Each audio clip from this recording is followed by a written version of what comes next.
खून के आंसू रो रहा है पाकिस्तान। आज पाकिस्तान के लोग, वहाँ की आवाम उस दिन को याद करके दुख मना रही होगी, शोक मना रही होगी। खासकर वो लोग जिनकी आत्माएं, जिनकी रूहें तड़प रही होंगी। पाकिस्तान की सरजमीन में दफन वो नेता जिन्होंने ये डिसीजन लिया कि पाकिस्तान को भारत से अलग कर देना चाहिए, तभी पाकिस्तान का भला होगा। आज जिस हालत में पाकिस्तान है, एक तरफ तेज बढ़ती महंगाई, लगातार लोन के लिए, कर्ज के लिए हाथ फैलाते पाकिस्तान के हुक्मरान, आला नेता और पाकिस्तान को धुतकारती हुई इंटरनेशनल कम्युनिटी, इंटरनेशनल सोसाइटी, और साथ में प्रकृति की जबरदस्त मार जो बाढ़ आई है पाकिस्तान में, उसने नेस्त नाबूद कर दिया है पाकिस्तान को। आज जरूर पाकिस्तान अपने बंटवारे को लेकर शोक मना रहा होगा दोस्तों भारत से। पाकिस्तान की national disaster management authority NDMA ने बताया कि अत्यधिक मानसूनी बारिश की वजह से आई इस बाढ़ ने पाकिस्तान में लगभग 3 करोड़ 30 लाख लोगों की आबादी को नुकसान पहुंचा दिया है। दुख की बात है कि देश का आधा हिस्सा बाढ़ के पानी में डूबा हुआ है।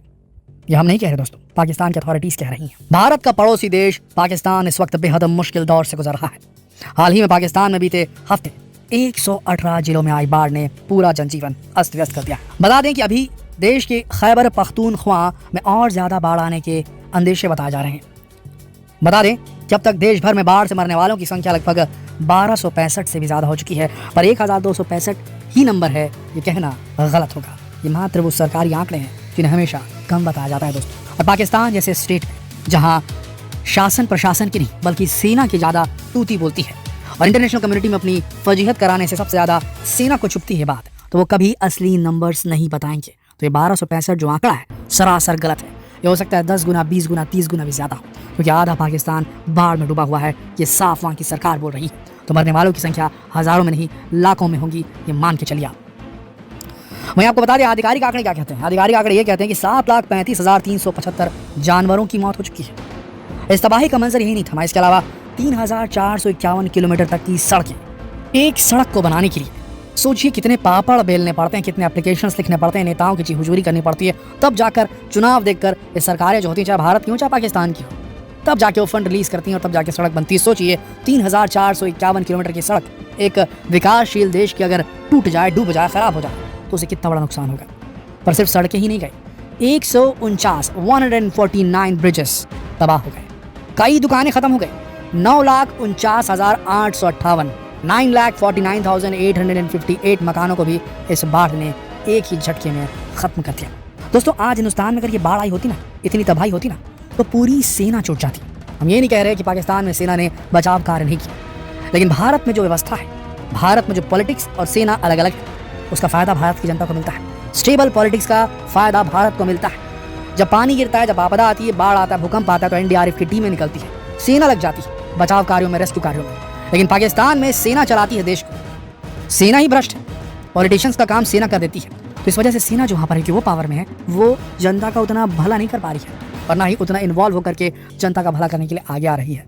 कई जगहों पर ये भी खबरें आई हैं कि पाकिस्तानी लोगों ने इन जो सेना वाले थे उन लोगों को अपने गाँव में एंटर करने से भगा दिया, दूर कर दिया। ये भी खबरें आ रही हैं और रोष व्यक्त कर रही वहाँ की जनता, कितनी देर से क्यों पहुंची रेस्क्यू टीम।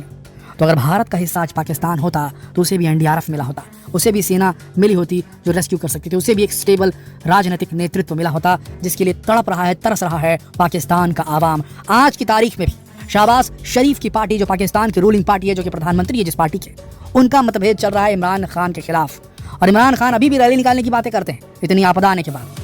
तो जरा सोचिए, सेना ही जहां पर शासन करती है, राजनेताओं का कोई रोल ही नहीं है, वहां कहां प्रशासन, सुशासन और कुछ भी वहां देखने को मिलेगा? कुछ भी नहीं है, नो गवर्नेंस। तो वहां के लोग रो नहीं रहे होंगे तो और क्या कर रहे होंगे? जरा सोच के देखिए दोस्तों, भारत से अलग होकर। आज अगर आंकड़ों की माने तो 10 अरब से 12.5 अरब डॉलर तक का आर्थिक नुकसान हुआ इस बाढ़ से पाकिस्तान को। पाकिस्तान में गरीबी और महंगाई दर इतनी बढ़ गई है जिसकी कोई सीमा ही नहीं है। 21.9% पहुंच चुकी थी पिछले कुछ महीनों से महंगाई, अब 36% से भी ज्यादा हो गई है बाढ़ के बाद में। आप समझ रहे हैं? ऐसी स्थिति में इंटरनेशनल मॉनेटरी फंड ने थोड़ा बहुत फंड रिलीज कर दिया पाकिस्तान के लिए, लेकिन ये सिर्फ कर्ज है। इससे देश को उठाने के लिए विल पावर चाहिए, वहाँ के राजनेताओं की, वहाँ की आर्मी की भी और वहाँ के बिजनेसमैन की भी, ताकि जो लोन लिया गया है उससे कुछ ऐसा हो, कुछ प्रोडक्टिव हो जिससे देश को आमदनी हो, देश के लोगों का भला हो। पर शायद ऐसा पाकिस्तान में ना हो पाए क्योंकि वहाँ भी करप्शन बहुत ज़्यादा है, भारत से तो डबल है। आपको सुनकर हैरानी होगी कि वहाँ 200-250 रुपये किलो प्याज मिल रहा है, 100 रुपये किलो टमाटर बेचा जा रहा है। कई जगहों पर तो चीज़ें 300-300 रुपये से ऊपर हो चुकी हैं। आपदा की स्थिति में कई दुकानदार वहाँ फायदा उठाने से भी पीछे नहीं हट रहे। खाने पीने की चीज़ों के दाम बहुत ज़्यादा बढ़ गए हैं। फसल बर्बाद हो गई है बाढ़ की वजह से। आंकड़ों के माने तो 30,000 करोड़ रुपए की फसल बर्बाद हो चुकी है पाकिस्तान में। वहीं इन हालातों के बीच शिविर में रह रहे लोगों तक ना तो खाना पहुंच रहा है, ना पीने के लिए साफ पानी। शिविर में रहने के लिए मजबूर हैं कई पाकिस्तानी। उनकी हालत है, पाकिस्तान में हालत इतने बिगड़ चुके हैं कि बच्चे भूखे मर रहे हैं दोस्तों। वहाँ के डॉक्टर्स का कहना है कि हॉस्पिटल में डायरिया, कॉलरा, टाइफाइड, मलेरिया, चर्म रोग के मरीजों की भरमार है। पाकिस्तान में चल रही सियासत अपने आप को सुधारने में लगी हुई है, लेकिन आवाम की सुनने के पीछे उनकी कोई मंशा नहीं है। आवाम के पीछे जाने की उनकी कोई मंशा ही नहीं है, वो अपने ही देख रहे हैं। दोस्तों, आज जहाँ पूरा हिंदुस्तान एक सही दिशा में आगे तरक्की कर रहा है, वहाँ सवाल ये पैदा होता है कि अगर पाकिस्तान आज भी हिंदुस्तान का हिस्सा होता तो क्या वो इस तबाही को बेटर हैंडल कर सकता था? अगर बच नहीं सकता तो कम से कम बेटर हैंडल तो कर सकता था। अगर आज पाकिस्तान हिंदुस्तान का हिस्सा होता तो वो भी वहाँ पर भी अमन और शांति का माहौल होता, ना कि आतंकवाद का देश बन जाता था। देश विदेश में किसी भी सरकार, मीडिया, लोगों से पूछ लीजिए, खुद पाकिस्तानियों से पूछ लीजिए, वहाँ के लोग भी कहें कि हिंदुस्तान के लोगों की लिविंग स्टैंडर्ड्स कहीं गुना ज़्यादा बेहतर है पाकिस्तान से। हिंदुस्तान के लोगों की जो लिविंग स्टैंडर्ड है उन्हें काफ़ी पसंद है पाकिस्तानियों को। पाकिस्तान में ना तो आर्मी का रूल चलता, ना ही वहाँ देश की जनता से चुनी हुई जो सरकार है वो चल पाती है। पाकिस्तान के लोगों में एक अलग सा डर है, एक डर के साए में जी रहे हैं। एक अनिश्चित पाकिस्तान की ओर बढ़ती आवाम को देखते हुए काफ़ी दुख होता है दोस्तों। वहाँ की औरतें और लड़कियाँ पाबंदियों में तो रहती हैं, लेकिन फिर भी सेफ नहीं है। क्या विचार है आपके, क्या लगता है आपको? आज पाकिस्तान अगर भारत का हिस्सा होता तो क्या उसे आज ये दिन देखना पड़ता? क्या बाढ़ की ऐसी स्थिति में इस प्रकार का उनको झेलना पड़ता? क्या पाकिस्तान को एक बेहतर राजनीतिक नेतृत्व नहीं मिल जाता अगर वो भारत का हिस्सा होता? क्या पाकिस्तान एक स्टेबल कंट्री नहीं रहती अगर वो भारत का हिस्सा होती? क्या आतंकवाद पनप पाता अगर पाकिस्तान भारत का हिस्सा होता? इन सभी सवालों के जवाब हम आपसे जानना चाहते हैं, तो अपने वैल्यूबल विचार कमेंट सेक्शन में ज़रूर लिखें और जितना हो सके इस वीडियो को शेयर करें फेसबुक पर, व्हाट्सएप पर, यूट्यूब पर। धन्यवाद।